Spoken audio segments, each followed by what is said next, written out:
And finally, the number one most hateful moment in Nigerian history. Kemi Olunloyo versus Hushpuppi. I'm Kemi Olunloyo. Hushpuppi. He's now known as a convicted internet fraudster from Nigeria. At the time, I went to Port Harcourt prison. I spent 6 months in the prison, 3 different arrests for defamation. They said I defamed Pastor David Ibiyomi.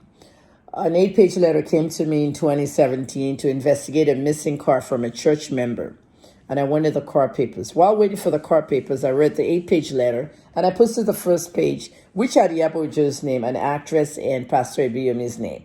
Ibiyomi said his name should never have shown up in this kind of documents and it's defamation. He ordered the IG to arrest me. Police surrounded my house. They arrested me. Eventually, there were 3 different arrests. I had to go back to prison. I had to go back and file certain court things. Anyway, at the end of the day, I suffered greatly in the prison.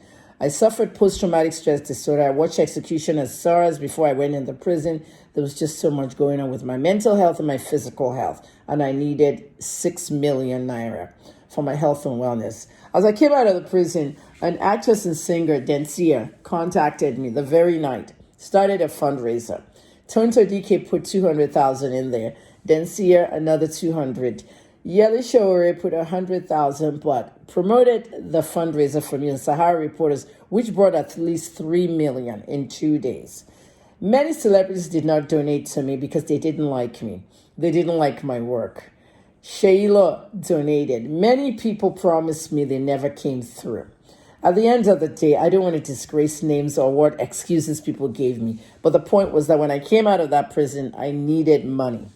Now, to raise that 6 million, okay, I still had 3 million to go. I saw a young man called Hushpuppi.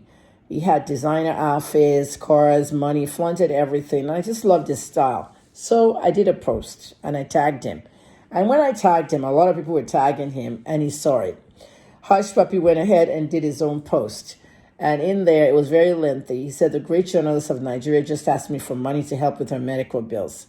If you apologize to Linda Ikechi, Linda was my nemesis. We had a lot of issues with what Linda has written about me.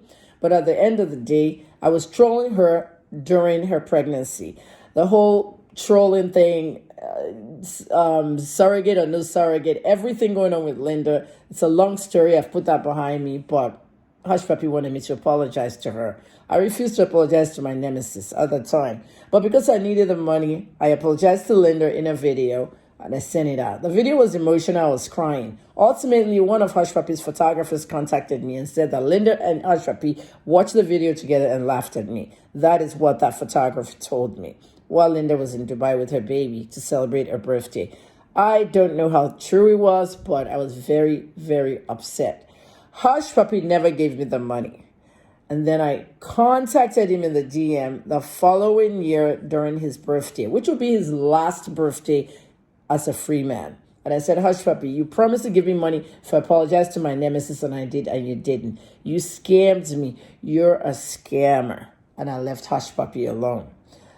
In a way, Hushpuppi disgraced me, but it's okay. I called him a scammer. Little did I know that he was actually a big scammer, globally and worldwide.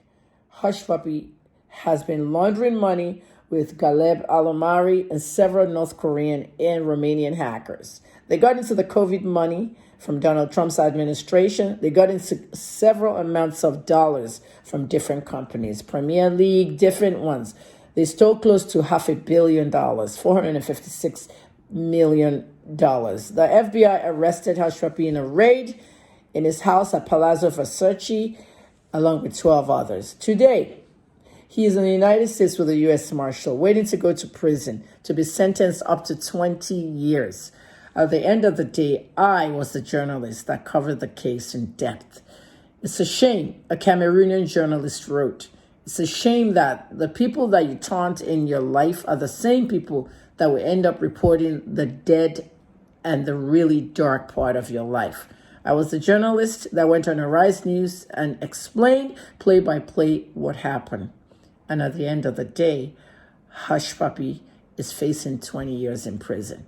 Stop being hateful. Be hated. Don't hate. I'm Dr. Kemi Olunloyo. Thanks for watching. Follow me on TikTok at Kemi Olunloyo TV.